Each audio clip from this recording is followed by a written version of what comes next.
Across the distant mountains, through Robin Brown's mansion's towering windows, drifted the golden glow of an Arizona morning. It seemed like a dream at first, but in here, the air was thick with silent dread. Tense, too quiet to be peaceful. The air conditioner's hum whispered over perfect granite counters and perfect designer furniture.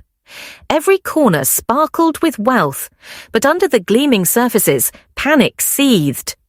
On the kitchen table, Robin remained immobilized, her hands shaking as she clutched a letter, one of many. This one, dated 2020, was a notice of final demand for an overdue credit card account. Legal proceedings were imminent, and just as her mind started running wild, the front door burst open. Cody came charging in, his forehead furrowed, and dumped another envelope onto her lap. His tone, as cutting as shattered glass, pierced the room. "Tell me this is a dream, another bill, another overdue?" Robin's voice struggled to escape her lips. "I thought we were making the minimums," she breathed, hair falling in her eyes. But Cody's anger overcame him. "We're more than 2,000 in the hole, on one card alone. And don't even get me started on the car, the utilities, or that ridiculous security system you demanded." She stood with her arms around herself, looking out of the window. "You wanted this house," she managed to say, her voice a choke. "You said it was our second chance." Cody laughed harshly. "Flagstaff was the second chance. This house, that was your fairy tale. I gave everything, and now there is nothing left. No money, no peace, and one overpriced grave we can't even heat." But how did they arrive here? Let's turn back the clock. 18 months prior, Robin drifted through a high-end furniture store like a queen inspecting her domain. Cody trailed behind, his face clearly unsure. "I need the living room to be like Versailles," she informed the salesperson, eyes aglow. A plush Italian sofa caught her eye. "Perfect," she smiled. One swish of the card, $8,000 approved. Cody grumbled under his breath. "The future's gonna eat us alive. Cut to today." The glamour is gone, and the bills are in the spotlight. Alone in a stark TLC interview room, Cody had his arms crossed. "I let Robin handle our finances. She told me she needed a haven. I trusted her," he snarled. "That haven? It was expensive. And now that expense, 2020, had become a front-page nightmare." Robin, in her own confession, couldn't keep from crying. "I just wanted peace," she said, her voice cracking. "We'd been through so much. I thought if we had something that was ours, everything would settle. I thought it was love. The optimism was fleeting." A few days later, in a sterile office of a bank, a suited bank loan officer administered the coup de grace. "With your credit history and delinquencies, you are not eligible for a hardship refinance. Your choices now are liquidation or Chapter 13 bankruptcy," Robin exclaimed. Cody muttered under his breath, rubbing his temples. "You have any idea what this will look like on national television?" The banker shrugged. As fear crept in, so did the loneliness. At Mary's warm B&B kitchen, Robin's name flashed across her phone. She let out a sigh. "Mary," Robin's voice was tight and trembling. "I need assistance with the house, the bills." Mary interrupted. "I'm not a bank, Robin, and I owe you nothing now." The call hung up with a harsh click. Robin held the phone, deceived by silence. That evening, several miles away, there was laughter ringing out in Janelle's small apartment. She and her boys watched an old rerun of Sister Wives when breaking news flashed on the television screen. Cody and Robin Brown's 2,221 debt sparks bankruptcy rumors. Janelle raised her glass with a self-satisfied smile. So the crown starts to crack. At home in the mansion, the illusion had finally come undone. Boxes stacked against the walls. It was chilly air, empty rooms. Cody jotted down figures on a yellow legal pad as Robin twisted into a ball on the couch. "We can sell your guns, your watches. Then what?" she whispered. "My jewelry next?" Cody did not blink. Do you think I care anymore, Robin? We're going to lose this house. Tears streamed down her face. I constructed this house to prove to you that I was lovable, that despite everything, I was important. Cody hesitated, his tone mellowed. And what about me? What am I worth now? Silence lingered through the once grand mansion. The following morning, in a frenetic TLC production trailer, two producers argued behind closed doors. We can't continue to air fluff, one demanded. They're drowning. The other responded ominously, let it crash, on camera. That evening, Aurora discovered a receipt in the dining room. Mum, you spent $700 on skincare last month? Robin stopped in her tracks. You weren't supposed to see that. Cody went off again. You're kidding me, while we're discussing bankruptcy. Robin collapsed into sobs in her daughter's arms as Aurora stood speechless and still. Meanwhile, back at Christine's place, she scrolled through her phone and burst out laughing. Robin Brown finally embraces the high life, the title stated. Christine grinned. How do you remember when she told me I was jealous of her way of life? David furrowed his brow. I guess karma came with an accounting book. And then the coup de grace. In the now cluttered living room, sunlight peeked through drawn curtains. Cody, barefoot, opened a manila envelope just delivered by courier. The label read, Maricopa County Court, Notice of Legal Action. Robin entered, eyes swollen from another sleepless night. What now? She asked. Cody handed her the papers. They're suing us. It's not just the $2,220 anymore. With legal fees and interest, we're almost at $3,000. Robin's voice broke. I didn't think it'd go this far. Cody looked away. We're officially in collections. The court date is in 2 weeks. If we don't show or don't pay, they'll take whatever's left. Undefined, and that was just the beginning of the fall. Down the corridor, Aurora slumped over her laptop, the screen light illuminating her troubled face. Headphones clamped, she quietly completed a job application for a seasonal cash register in Flagstaff, Arizona. With every sound of footsteps outside, she hastily reduced the window. In a soft, near-whispered voiceover, Aurora whispered, Mum used to say we were the lucky ones. We had the house, the family, a future. But now she cries at night, and Dad just keeps saying we don't even have enough money for gas to get out of here. Her finger rested on the submit application button. She pressed it. I don't want to live like this anymore, she whispered.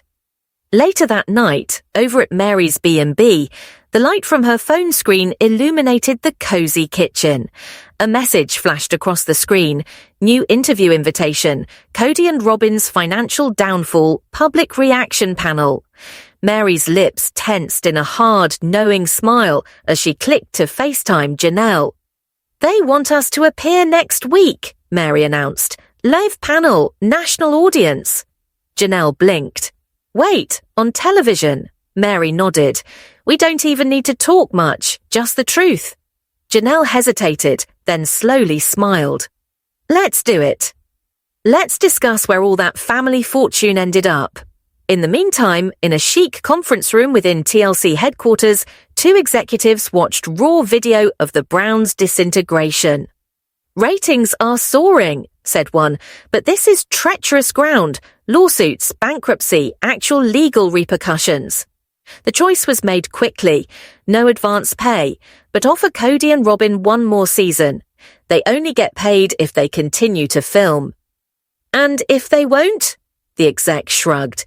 We've still got Christine, Janelle, Mary. The Titanic doesn't have to float for us to keep rolling cameras. Back in the grand but hollow kitchen, Cody paced in tight, anxious circles while Robin sat at the table, face buried in her hands. This can't go public, she sobbed. What will people say? Cody's voice was ice cold. Robin, it already is public. Reddit's tearing us apart. TikTok teasing our furniture hauls. Aurora walked in then, phone held aloft. I got the job, she declared. Robin spun, surprised. What? Target. I applied. I'm going to assist. We need money. Robin's eyes brimmed. You don't have to. You're just a kid. This isn't yours to bear. Cody's face contorted. Perhaps we wouldn't be here if we'd taught the children to live responsibly. Aurora winced. Robin sprang up, eyes afire. Don't you dare blame this on them. You made these decisions, not my kids. Cody's tone grew cold. My decisions. I was the only one working while you constructed your fantasy castle. I broke the bank financing your dream while you were queen. 7 days later, Judgment Day arrived. Live. A well-lit TV studio came alive. Cameras rolled as Mary, Janelle, and 2 money experts sat at a panel table. The host stared straight at the camera. Tonight, the Sister Wives drama takes a dramatic financial turn. Robin and Cody Brown are dealing with thousands of unpaid bills and pending legal action. Here to share is Mary and Janelle Brown. Mary, composed, adjusted her mic. Behind her steady voice there smouldered a quiet fire. Let's start with you, Mary, the host said. What occurred? Mary did not hesitate. Years ago, Cody began depleting our mutual accounts to pay for Robin's lifestyle. She had no bounds. The rest of us had nothing. We complained. We were shut up. It was clear they did not want harmony. They wanted us to pay for Robin's existence. The host blinked in shock. Twitter blew up within seconds. In Cody and Robin's darkened living room, the interview unfolded on the screen. Robin sat quietly crying, Cody beside her, in rage. They stabbed us in the back, on national television, he growled. Robin dabbed at her eyes. No, she breathed. They simply told the truth. Cody spun around. What did you say? Robin gazed up, tears streaming down her face. They told the truth, Cody. We took advantage of them. You took advantage of them. And now all we have is the bills and the cameras. That evening, under the chilly Arizona sky, Cody stood alone in their backyard. In one hand, he clutched a for sale sign. Wordless, he stuck it by the fence of the yard. His voice erupted in a mournful voiceover. Perhaps I should have listened. Perhaps we did not need royalty. Perhaps we needed to be humble. But now, too late. This mansion was a cage, and the crown already pawned. The next morning, the once granite mansion lay under a grey, colourless sky. In the formal dining room, Robin sat by herself in a silk robe, mascara streaked beneath tired eyes. The table was set, completely but untouched. A knock sounded from within the house. Slowly, she opened it. Standing at attention was a man in a grey suit. Process server for Robin Sullivan Brown, he stated, presenting her with an envelope devoid of emotion. You've been served. Without another word, he turned and walked away. Undefined, Robin collapsed to the floor, the unopened envelope clenched in her hand. The camera zoomed in on the label. Plaintiff, Arizona Regional Small Business Lending Corporation. Claim, defaulted loan, jewelry venture. Balance, 12 usals, 148. 2 years prior, Robin had sat at her home desk, candles burning around her, jewelry designs properly stacked. Her vision board was inscribed, My Sister Wife's Closet 2.0, launching 2023. Her hand trembled as she signed the loan agreement, eyes glistening with optimism. Her voiceover played quietly. I wanted to do something for myself, to be more than Cody's wife. I wanted to prove I was still worth something. That evening, Aurora returned from her first day at Target. Wrinkled red uniform, hair fastened in a sloppy bun. Robin hovered eagerly on her bed. Aurora smiled weakly, letting her bag fall to the ground. There was no greeting, only a searching glance between mother and daughter. It said it all. Aurora let her bag thud to the ground. Don't begin, Mom. I'm weary. Her tone was hard, drained, not only from work, but from emotional stress years. Robin's voice broke as she moved nearer. I never wanted this to land on you. I messed up. I just wanted to give you everything. Aurora kicked off her shoes, laughing. Your parents left you with a home full of secrets, worry and yelling, and now I get to clean up your mess. We all do. Robin winced at what she'd said, as though it had hit her hard in the stomach. But Aurora wasn't done. You taught us we were better, that we had everything, but we're worse off than Christine, Janelle or Mary. At least they're free.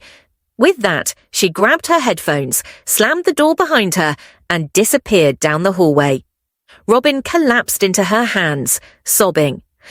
I'm so sorry, she whispered into the emptiness.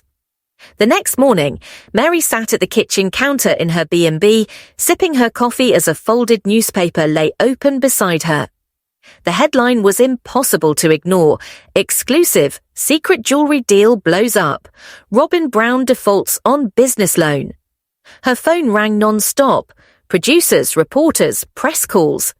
She didn't answer a single one and instead texted Janelle once. It's unraveling faster than I thought. Shortly, Janelle's response appeared on the screen. Just hung up from TLC. They're proposing a spin-off. No Cody, no Robin. Mary gazed at her phone in shock. Her fingers shook as she responded. We need to talk, soon. Later that week, Christine sat beside David Woolley at her kitchen table. A Zillow listing pulled up on her laptop. It was Robin's house. David blinked in disbelief. They're really selling. Christine nodded slowly. They're desperate. Honestly, I'm tempted. David tilted his head, curious. Christine smirked. Imagine the irony. Me owning the house she used to belittle the rest of us. And without another word, she clicked, Contact agent. Inside a private conference room at the TLC studio, Janelle, Mary and Christine faced off with network executives. Blank contracts lay in front of them. The lead executive leaned forward. Here's what we're proposing. Life After Cody. A 6-episode special. Just the 3 of you. The truth, the rebuild. No Cody, no Robin. Christine raised an eyebrow. The executive went on. And if they ever want back in, they'll have to audition or crawl. A sly grin followed. And that mansion. If one of you buys it, we shoot the reunion special right there. Laughter swirled across the table. In the near-empty mansion, now a labyrinth of boxes and quiet, Robin glared at her phone, gaze set on the property listing. She sat at the kitchen island, looking empty. Cody entered, beer in his hand, shoulders slumped in defeat. Christine's making an offer on the house, he said, shocked. Robin raised her eyes. What? She's serious, Cody said. And we're out of options. If we can't sell, we lose everything.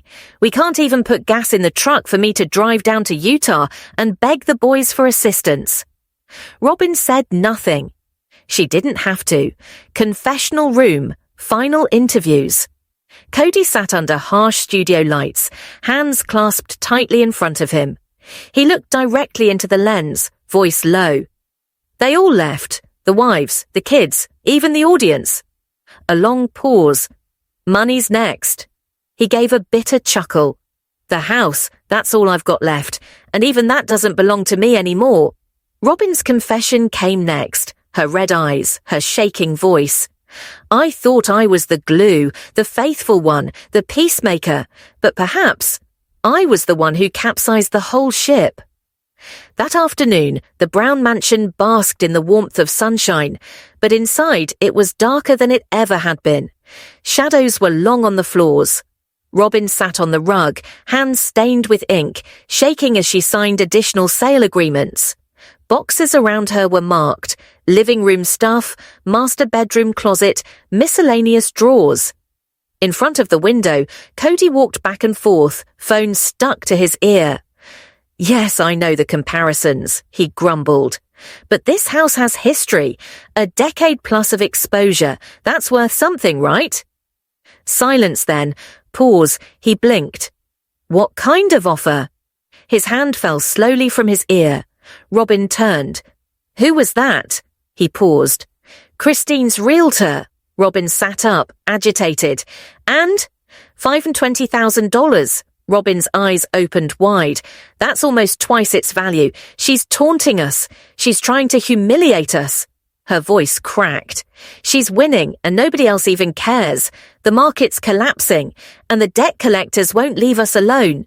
She buried her face in her hands, collapsed on the couch. Across town, in Christine's new place, she stood clutching a printed version of the offer in one hand and a glass of fizzy cider in the other. Her kids had crowded around to see her reaction. Christine grinned.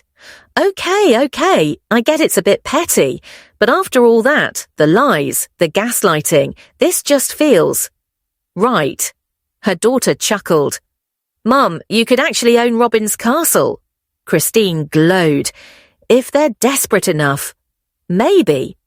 Their laughter had not been cruel. It was the laughter of one who had finally found peace. 2 days later in Flagstaff, the sun beat down upon a desolate area of land behind Janelle's old rental. Cody was alone, a gleaming RV waiting behind him, cooking in the sun. No electricity, no water, but hey, freedom, right? He told the camera with a vacant smile. He kicked at the ground. This RV and a storage unit full of broken dreams. That's what I've got now. He looked away.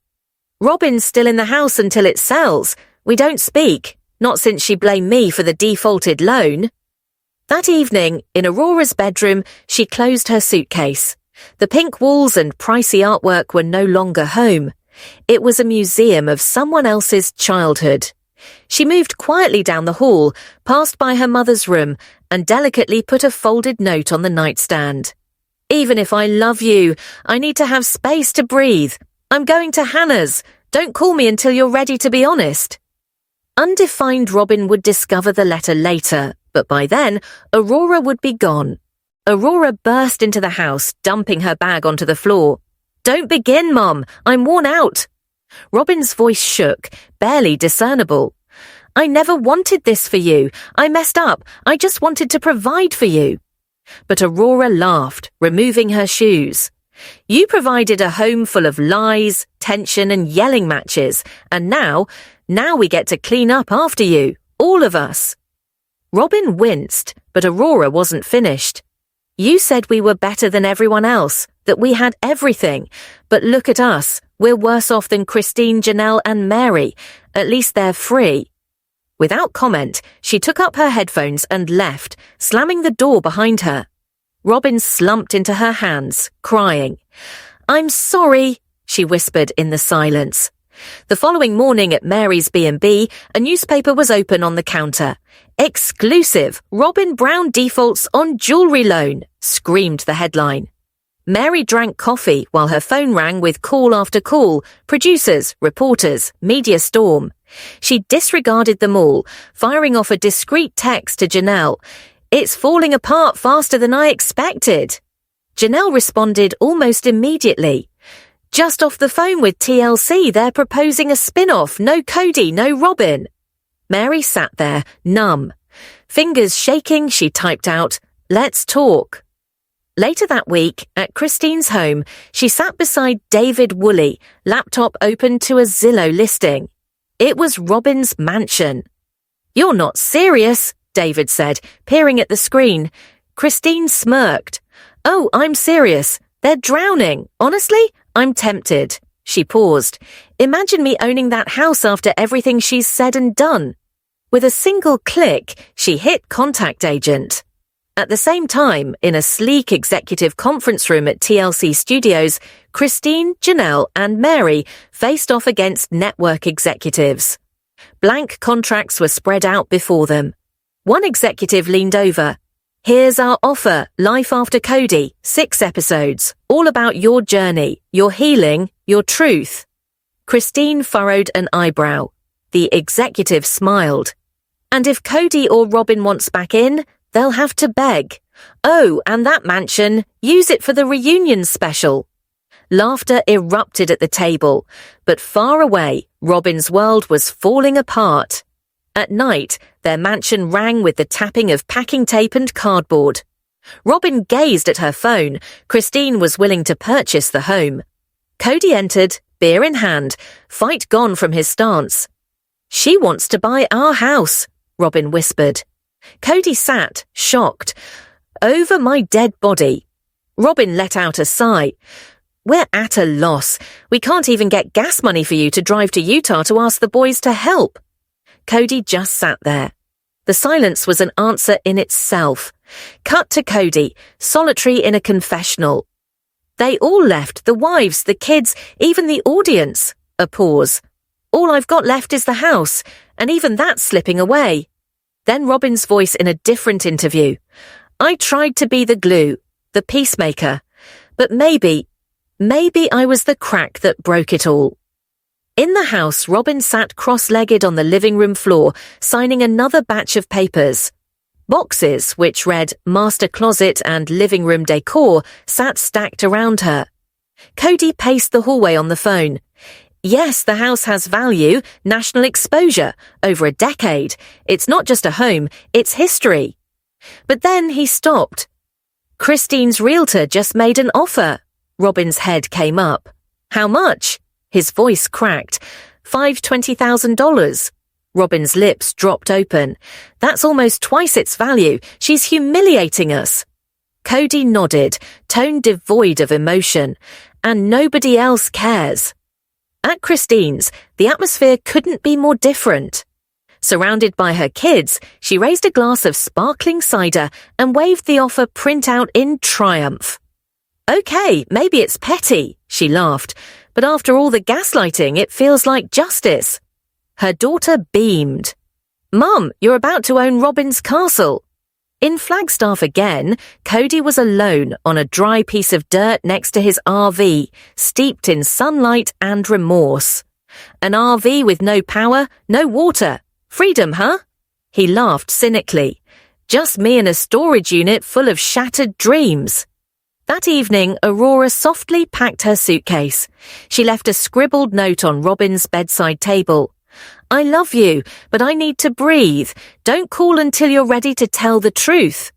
Robin discovered the letter several hours later and passed out. The following morning, she rocked in Aurora's vacant room, the letter clutched in her hand, saying softly, No, no, no. Cody sat downstairs eating cereal in silence. She left, Robin said, in pieces. She's 21, he stated. She can leave. Don't you care? Robin snapped. Cody did not raise his head. I'm too tired, Robin. She got out before she ended up like us. That shattered something in her. She hurled a lamp against the wall. I gave my life to this family, my body, my credit, and now I'm the villain. Cody stayed silent. Her screams echoed in a home already hollow. At TLC Studios, 3 producers watched in silence.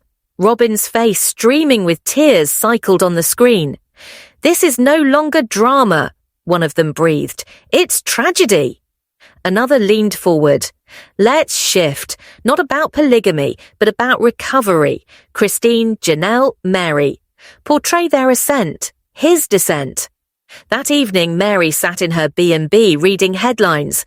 Robin Brown breaks down. Cody living in RV. Fans demand TLC drop the couple. She smiled weakly and turned off her phone. Outside Robin's home, movers loaded furniture into a van. A pending sale sign on the lawn.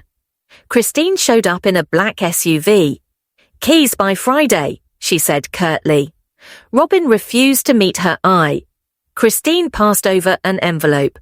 Funny how life comes full circle. You ruined us, Robin breathed. Christine's tone was ice. No, Robin, you did. I simply quit pretending to forgive you. In the house, Robin sat alone, gazing at a spreadsheet. 2,920, a drop in the bucket. Credit cards, taxes, outstanding utilities. Indulgences, now shackles. Cody had taken the children out, but she knew it was another flight. He blamed everyone, never himself. The kitchen was silent. Too silent. She pulled open a nearly bare cabinet. On the wall, a wedding picture. Her children and his smiling once. At 9 a.m. she knew what to do. She opened her laptop and started writing items to sell. Handbags, dresses, Cody's presents, even her cherished Christmas village. That afternoon, Aurora came back to find half the display gone. "Mum, what's happening?" Robin suppressed tears. "We have to make some changes, darling, major ones." "Are we losing the house?" Robin didn't lie. "Not yet. Possibly, and that's fine." Cody, meanwhile, sat in a fast food parking lot, browsing real estate listings. Not to purchase, just to fantasize about leaving. Christine had cautioned him for years. Now it was too late. Robin received a notification. Her first sale had gone through. Relief was almost agony. Later that evening, as shadows fell over the now bare home, Robin sat in silence. The crystal, the velvet, the heirlooms, all gone. Then her phone rang. Mary. Robin hesitated, picked up. "I heard you're struggling," Mary said flatly. Robin flushed. "I don't know what you've heard. I've heard enough. No AC, house draining you, Cody barely holding on." Robin swallowed hard. I'm not calling to tease you," Mary said, tired. "I'm calling so you get it. You let this occur. When Cody pushed us out, you let him. And now, when the money's been spent, you realize you were never protected either." Robin repressed tears. "I believed in the family."